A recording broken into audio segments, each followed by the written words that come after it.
Assalamualaikum dan selamat sejahtera. Nama saya Nurul Ashikin binti Cik Saimani dengan nombor matrik 208298. Saya akan menerangkan tentang latar belakang Al-Farabi dan juga konsep negara adil oleh Al-Farabi. Siapakah Al-Farabi? Al-Farabi ataupun dengan nama sebenarnya Abu Nasir Muhammad Ibnu Muhammad Ibnu Tarkhan Ibnu Uzlaq Al-Farabi dilahirkan pada tahun 876 Masihi di Farab, Transoxiana, Turki. Beliau mendapat pendidikan awal di Baghdad dan mempelajari bahasa Arab di bawah didikan Ali Abu Bakar Muhammad Ibnu Al-Sari. Al-Farabi meninggal dunia pada tahun 950 Masihi pada usianya 74 tahun. Al-Farabi dia seorang tokoh pemikir dalam falsafah Islam yang sangat terkenal kerana ideologinya iaitu konsep negara adil Al-Madinah Al-Fadilah. Al-Farabi banyak menyelidik teori dan fahaman Aristotle, Plato dan Sokrat. Dia mendukung fahaman mereka. Dia juga banyak menerjemahkan karya Yunani ke bahasa Arab secara tersusun.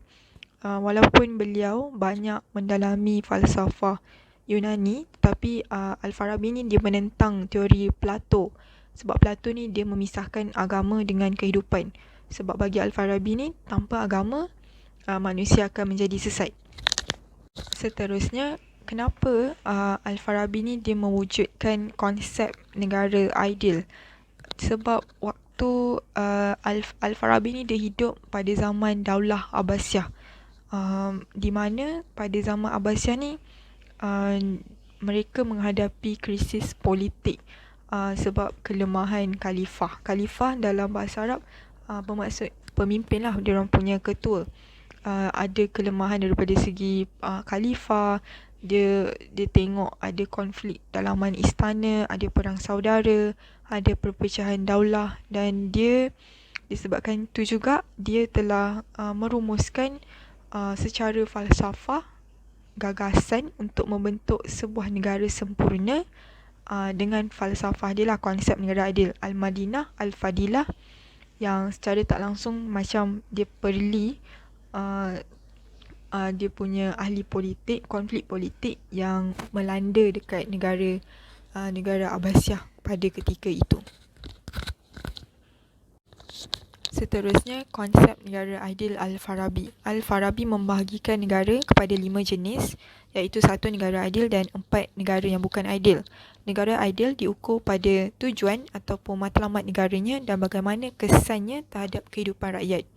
Pada pendapat Al-Farabi, negara adil ataupun dalam bahasa Arab dipanggil Al-Madinah Al-Fadilah mempunyai matlamat untuk mencapai kebahagiaan, ataupun dalam bahasa Arab As-Sa'adah, dalam bahasa Inggerisnya dipanggil happiness lah.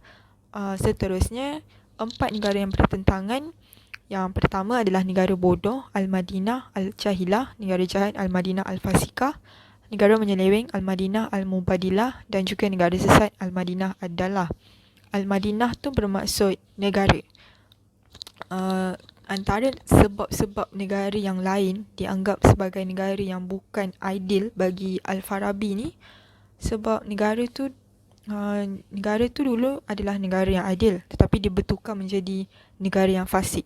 Selain itu, ada juga negara dia dah tahu tentang As-Sa'adah, iaitu matlamat menuju kebahagiaan dunia dan akhirat, tapi dia tidak beramal dengannya. Dia tak melakukan mengikut konsep negara adil ni lah. Dia mengamalkan perbuatan negara bodoh, lalu negara tersebut menjadi sesat. Seterusnya, pembentangan ini akan disambung oleh rakan saya. Assalamualaikum warahmatullahi wabarakatuh. Nama saya Nur Atika Fatia binti Muhammad Azhan, nombor matrik 207977. Jadi sekarang saya akan menyambung perbincangan ini dengan berkongsi tentang ciri-ciri negara adil menurut Al-Farabi. Jadi menurut Al-Farabi, terdapat 3 ciri-ciri asas negara adil ataupun dalam bahasa Arab yang dipanggil negara Al-Madinah Al-Fadilah, iaitu pertama adalah struktur kerajaan yang cekap, yang kedua matlamat yang jelas, dan yang ketiga ummah atau rakyat yang mempunyai ideologi. Jadi sekarang saya akan menerangkan satu persatu ciri-ciri negara adil menurut Al-Farabi. Jadi untuk yang pertama, untuk struktur kerajaan yang cekap, Al-Farabi berkata struktur kerajaan yang baik adalah sama seperti tubuh badan manusia. Kenapa? Kerana ada teori organik yang telah diperkenalkan oleh Al-Farabi yang akhir, di mana ia mesti dipimpin oleh seorang insan kamil sebagai ketua, iaitu Ar-Rais.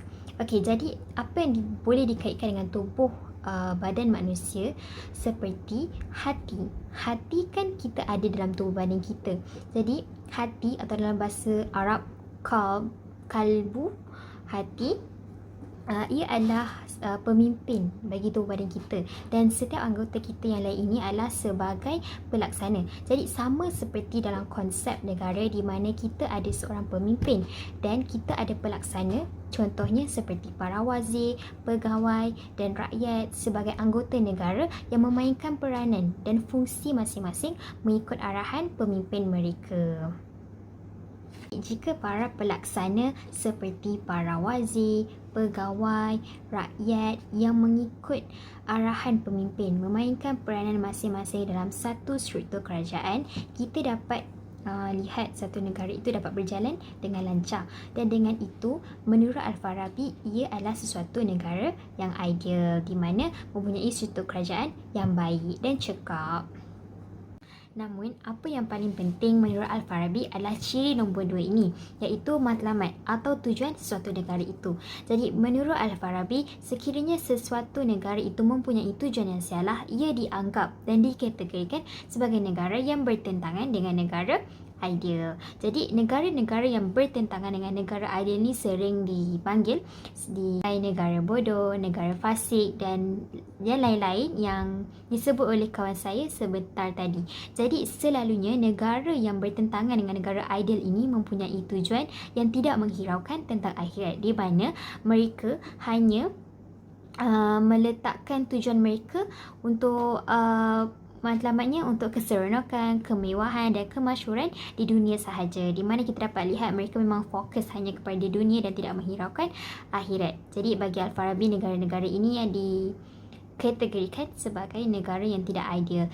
Namun negara yang ideal pula matlamatnya hanyalah satu, di mana mereka ingin mencapai kebahagiaan di dunia dan juga di akhirat, atau dalam bahasa Arabnya kebahagiaan di dunia dan juga di akhirat ini dipanggil as-sa'adah.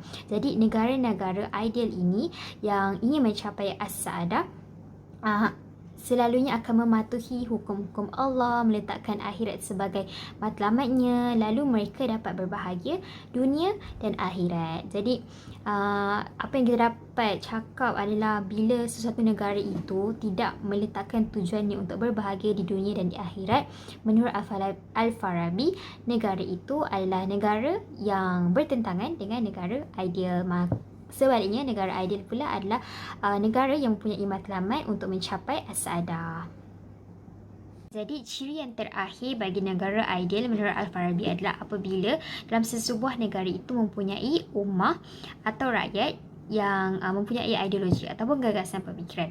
Kerana menurut Al-Farabi, apabila dalam sesebuah negara itu ada pemikiran ini, ia penting untuk menentukan apa yang hendak dicapai oleh negara. Jadi apabila rakyat mempunyai gagasan pemikiran ini, ia akan merumuskan hasrat untuk apa yang mereka nak capai, dan kemudian akan adanya usaha dan ikhtiar oleh negara bagi menyempurnakan hidup mereka di dunia. Maksudnya bila sesuatu ummah tu tahu apa yang dia nak, apa matlamat yang dia nak seiring dengan negara, jadi negara pun akan membuat usaha untuk merealisasikan apa yang mereka nak itu. Jadi macam ia nampak tak macam bekerjasama lah untuk mencapai matlamat negara itu bersama-sama. Dalam erti kata lain, bukan pemimpin sahaja yang memberikan ideologi ini, tapi ia bersama-sama seiring dengan ummah yang mempunyai ideologi untuk mencapai matlamat negara. Dan dengan adanya pemikiran ummah, ideologi daripada ummah, ia membantu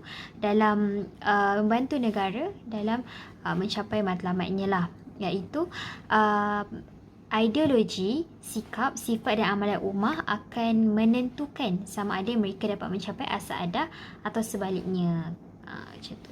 Kerana Assalamualaikum, nama saya Irdina Zuhaira binti Yaakob. Jadi saya akan sambung tentang pemilihan pemimpin menurut teori Al-Farabi. Tapi sebelum tu, saya nak ceritakan dulu tentang isu politik yang berlaku pada zaman Al-Farabi. Jadi seperti yang kita tahu, Al-Farabi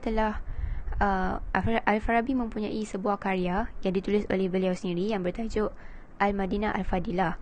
Dalam karya ni, Al-Farabi menceritakan tentang isu politik yang berlaku dalam kalangan masyarakat pada zaman beliau.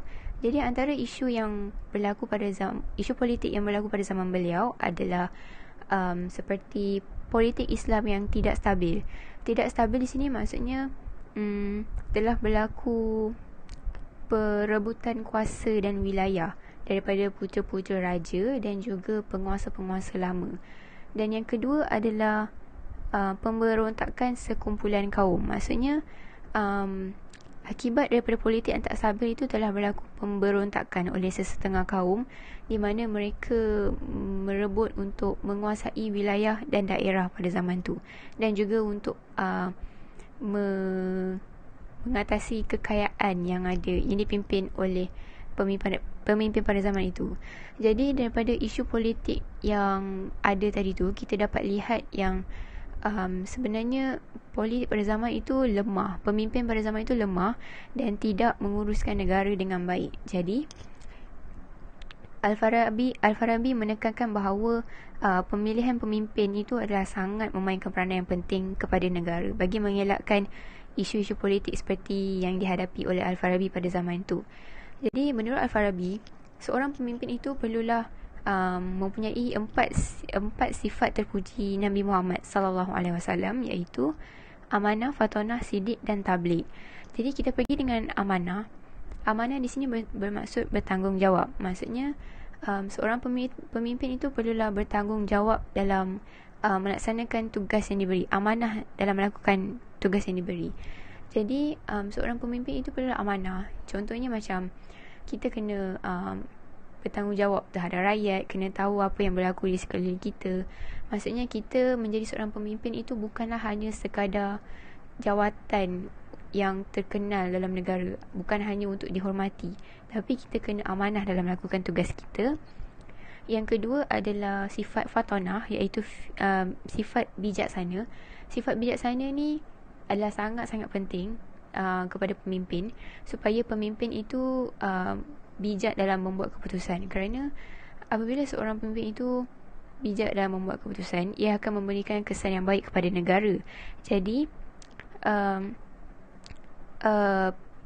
sifat bijak tu sangat penting lah. Jadi apabila seorang pemimpin itu buat keputusan yang terburu-buru ataupun tak berfikir panjang, jadi dia akan menyebabkan kesan yang negatif pula kepada negara, dan dia punya impak dia adalah seperti kemelesatan ekonomi ataupun keharmonian ataupun perpaduan rakyat itu berpecah belah. Jadi itu antara kesannya.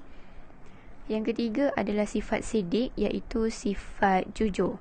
Jadi menjadi seorang pemimpin itu kita kena jujur lah dalam melakukan segala tugas. Maksudnya maksud jujur di sini adalah seperti kita tidak memakan rasuah. Contohnya lah macam katakanlah macam seorang pemimpin itu memang membuat kesalahan dan kita tak boleh nak tutup kesalahan kita tu, macam kita bagi rasuah dekat orang supaya untuk menutup kesalahan tu. Jadi itu namanya tak jujur lah. Ataupun contoh lain adalah seperti kita menyalahgunakan wang rakyat ke, contohnya macam tu lah. Dan yang terakhir iaitu sifat tabligh, iaitu menyampaikan. Jadi seorang pemimpin itu perlulah menyampaikan info yang betul kepada rakyat supaya masyarakat tahu tentang isu-isu semasa. Contoh yang kita boleh lihat pada situasi sekarang ni, situasi pandemik COVID-19, contohnya seperti Dr. Nur Hisham turut dikatakan sebagai seorang pemimpin kerana beliau bertanggungjawab dalam memastikan rakyat Malaysia ini bebas daripada COVID dan juga untuk memastikan rakyat berada dalam keadaan yang sihat, dan juga beliau mempunyai sifat tabligh tu, iaitu menyampaikan. Jadi pemimpin Dr. Noor Hisham ni adalah dia menyampaikan maklumat yang betul lah, iaitu sentiasa memberikan informasi terkini tentang COVID kepada rakyat supaya rakyat dapat berhati-hati dan mengetahui tentang isu semasa yang berlaku dalam negara kita. Jadi ini merupakan adalah 4 sifat Nabi yang perlu kita contohi, yang perlu seorang pemimpin itu contohilah. Jadi apabila kita mencontohi keempat-empat sifat terpuji ini, pasti sesebuah negara itu akan harmoni, politiknya akan stabil.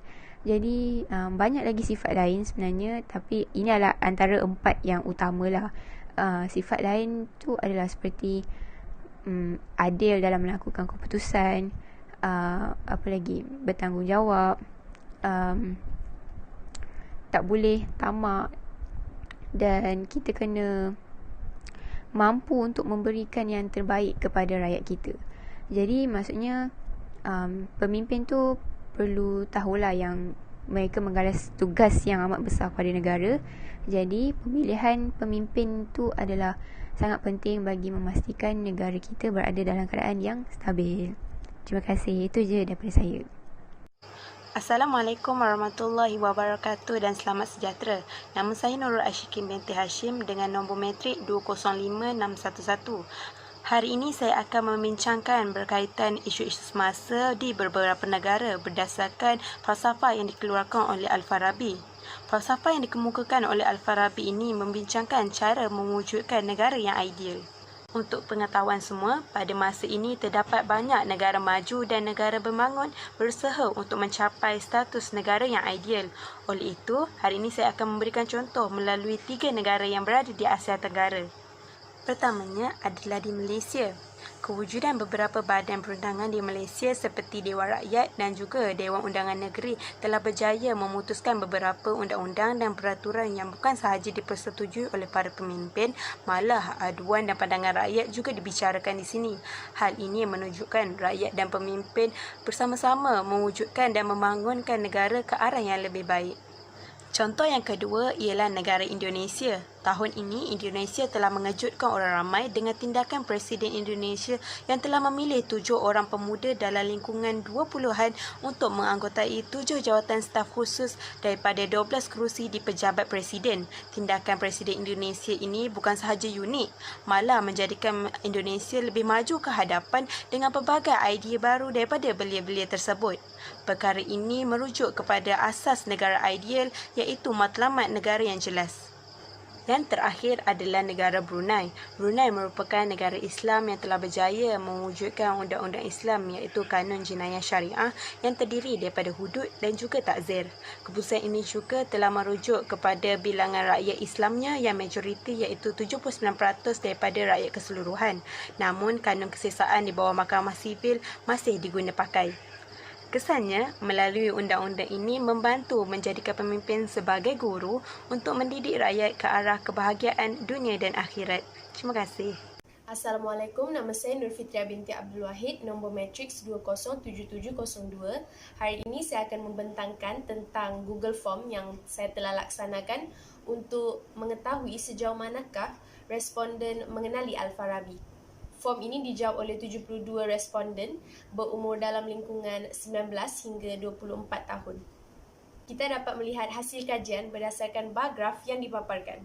Berdasarkan kajian, seramai 48 responden yang mengenali Al-Farabi dan 24 responden tidak mengenali beliau. Ini menunjukkan bahawa sumbangan beliau memberi impak yang amat besar sehingga dikenali dalam kalangan anak muda. Soalan kedua yang diajukan kepada responden ialah, apakah matlamat negara ideal?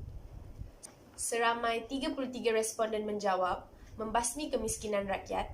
3 responden menjawab, menjadi negara terkenal di dunia.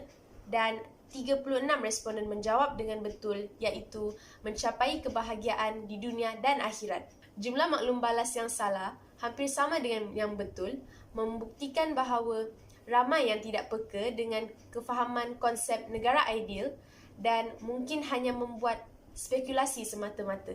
Soalan seterusnya ialah, Apakah pegangan Al-Farabi untuk mencapai konsep negara ideal? Majoriti responden memberi jawapan pemimpin baik hati dan memiliki persefahaman dengan rakyat, iaitu seramai 51 responden.